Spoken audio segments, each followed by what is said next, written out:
We begin by praising Allah subhanahu wa ta'ala and bearing witness that none has the right to be worshipped or unconditionally obeyed except for Him. And we bear witness that Muhammad sallallahu alaihi wasallam is His final messenger. We ask Allah to send His peace and blessings upon him, the prophets and messengers that came before him, his family and companions that served alongside him, and those that follow in his blessed footsteps until the day of judgment. We ask Allah to make us amongst them. Allahumma ameen. Dear brothers and sisters, oftentimes we are looking for something special to provoke in us a connection to Allah subhanahu wa ta'ala that we feel like we have seen in others and that we envy. And so you'll have people that ask for this very special equation.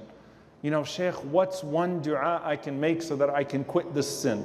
Can you give me a wird? Can you give me something to read on a daily basis? And that way I can finally connect to Allah subhanahu wa ta'ala. What's something that can finally make me feel like I'm connected to Allah throughout the day? What is this amazing script? Find me this story that's buried in a book. Find me anything that can get me out of the situation that I am in. And subhanAllah, I want you to think about a person who would go to the doctor and who would receive a very specific prescription, and that prescription seems almost too easy and too good to be true. There's no mystery to it, and there's no shortage of its treatment, and it is 100% in its likelihood to cure you. And I want you to think about the thing that you do on a daily basis, but maybe don't appreciate so much. As-Salah, 5 daily prayers, the most beloved of deeds to Allah subhanahu wa ta'ala. And you know, maybe you don't appreciate it if you've been doing it your entire life, or especially if you've been doing it your entire life. But someone looks at you from the outside and says, you really have to pray 5 times a day no matter what, and pull away and find this corner.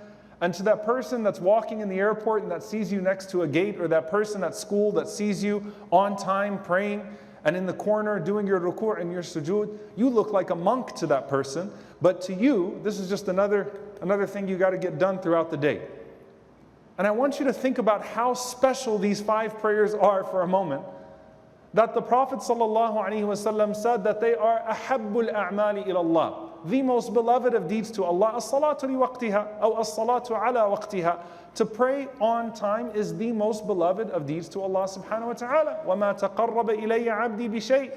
No one will come to me, no one of my slaves will come closer to me with anything أَحَبَّ إِلَيَّ مِمَّا افْتَرَضْتُهُ عَلَيْهِ, with anything more beloved than that which I have prescribed upon them. Before Qiyamul Layl, before this special dua, before this amazing story, it's these 5 prayers that you have. When you talk about muhasaba and muraqaba, when you talk about self-accounting and observing the sight of Allah subhanahu wa ta'ala upon you, there is no deed more powerful than the one that you have been instructed to do 5 times a day if you pray right, if you establish the prayer right.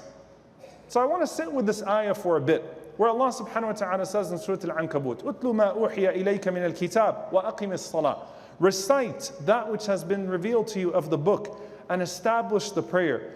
Inna as-salata tanha 'anil fahsha'i wal munkar.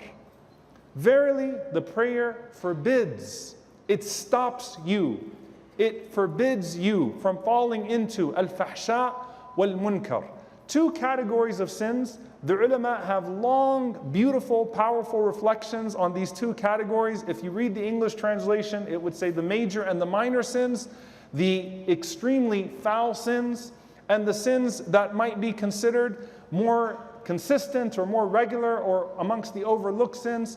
But the point is, all sins fall under these 2 categories.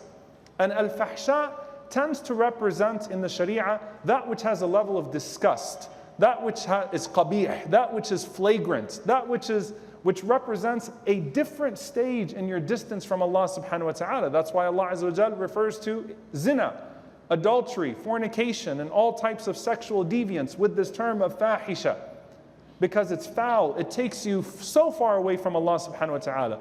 Wal munkar, as the most subtle or most specific way, kullu ma ankarahu shara', everything that Allah subhanahu wa ta'ala has forbidden in His legislation falls under munkar in some way. The point is, prayer is a guard against these things. And a person might say, well, how come I pray but I still commit these sins?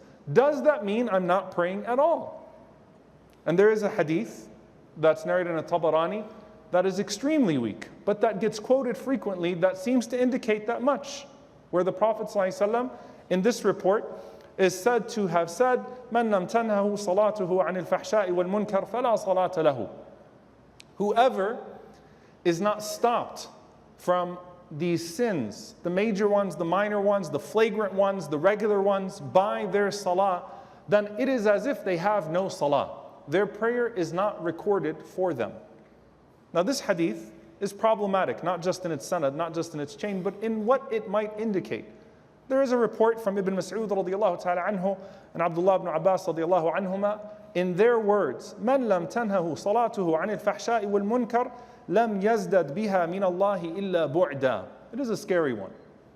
That whoever does not find that their prayer takes them away from evil, obscene deeds, from sinning, then they did not get from their prayer except for distance. Salah is qurb. It is a sila, it's a connection to Allah subhanahu wa ta'ala that is meant to bear closeness. Closeness.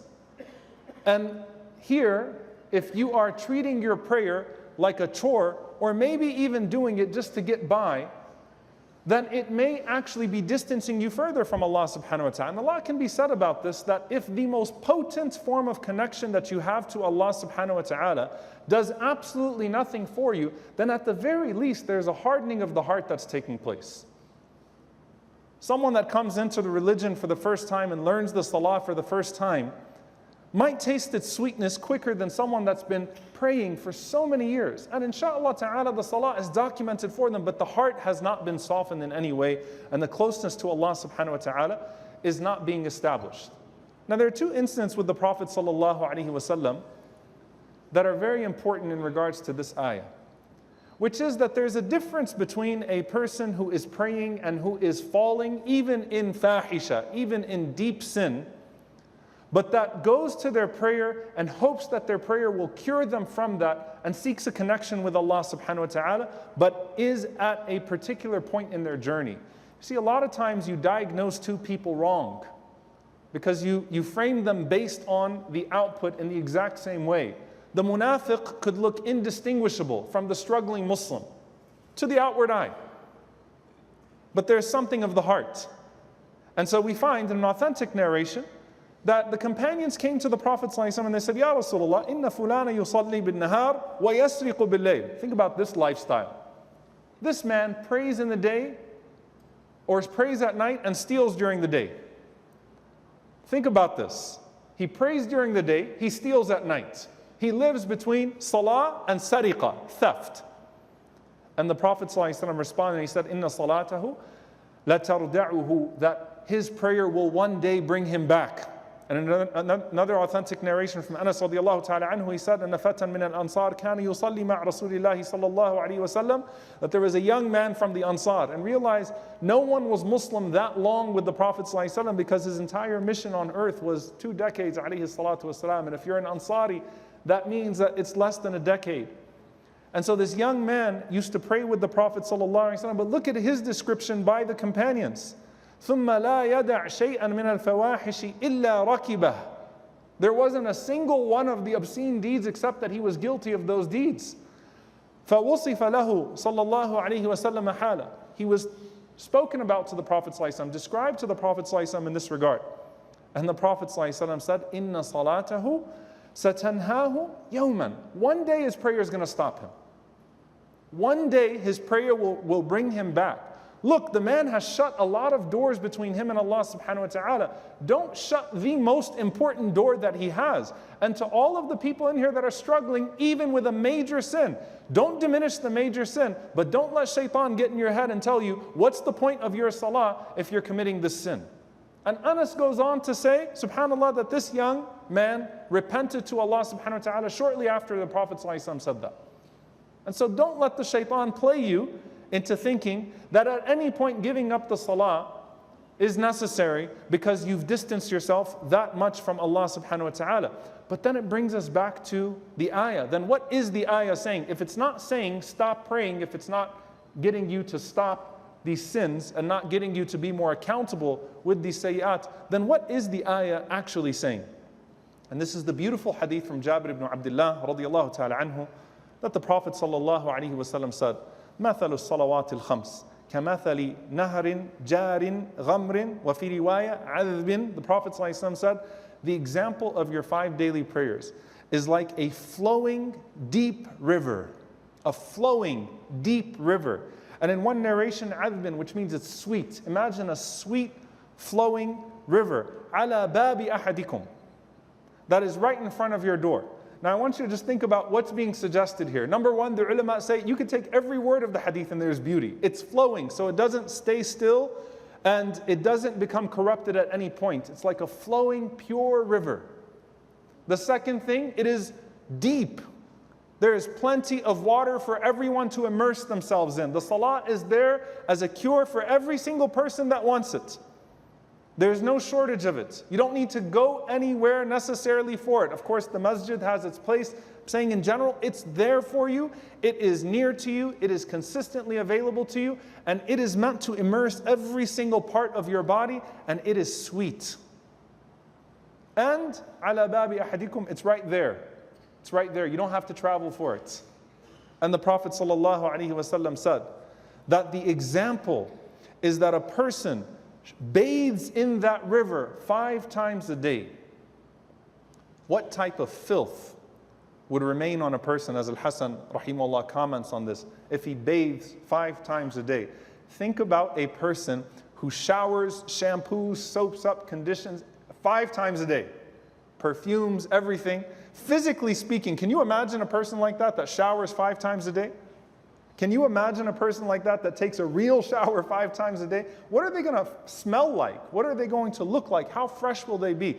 The Prophet ﷺ is saying, imagine yourself spiritually bathing 5 times a day. And not all showers are the same. There's the sunnah. There are different brands of shampoo, different brands of soap, different fragrances, different ways in which you scrub yourself. Not every shower is the same. There is a 2-minute shower and there is a 20-minute shower. Not every one of them is the same. But what the ulama say when they comment on this is that a true salah, if you immersed yourself 5 times a day, a person could achieve wilayah with Allah subhanahu wa ta'ala, a friendship with Allah subhanahu wa ta'ala, just through that alone. Why? Because just tasting the sweetness of that 5 times a day, how are you going to go from that to the rest of your day? And continue thinking the same way, continue speaking the same way, continue looking at the same things. And Allah Azza wa Jal continues, and He says, وَلَذِكْرُ اللَّهِ أَكْبَرُ. And the remembrance of Allah is greater. And the ulama say this is loaded with beauty as well. Is the remembrance of Allah greater in the salah or greater as a deterrent? Meaning, عَنِ النَّهِي عَنِ الْفَحْشَاءِ وَالْمُنْكَرِ, as deterring you from these types of evils throughout the day. What is the extent to which this ayah is suggesting وَلَذِكْرُ اللَّهِ أَكْبَرُ? And the scholars say a few things and we can reconcile them. Number one, can you imagine for a moment if in your prayer you were allowed to use your phone? And by the way, you're not allowed to use your phone in the prayer or in Salat al-Jum'ah, by the way. Can you imagine if in Salah you were able to scroll through your phone? Can you imagine if you were able to have conversations during Salah? I mean, you don't have to look further than Tawaf and Umrah and Hajj and the types of conversations that are ensuing there. Between the selfies and the conversations, I don't know how much dhikr some people can get in a matter of just 7 rounds. Can you imagine if in your salah, the one time of the day, the 5 times of the day, that you come to the prayer where you have to at least, at the bare minimum, not talk about evil things, not say evil things, not listen to evil things, not look at evil things. Can you imagine if that was compromised? What a mercy from Allah subhanahu wa ta'ala that we're not allowed any of that. That is a rahmah from Allah subhanahu wa ta'ala. That's a huge mercy from Allah subhanahu wa ta'ala. We're not allowed any of that. Alhamdulillah. Because Allah knows how distracted we'd be in salah. We're already distracted enough just by the thoughts for what came before and what comes after the salah.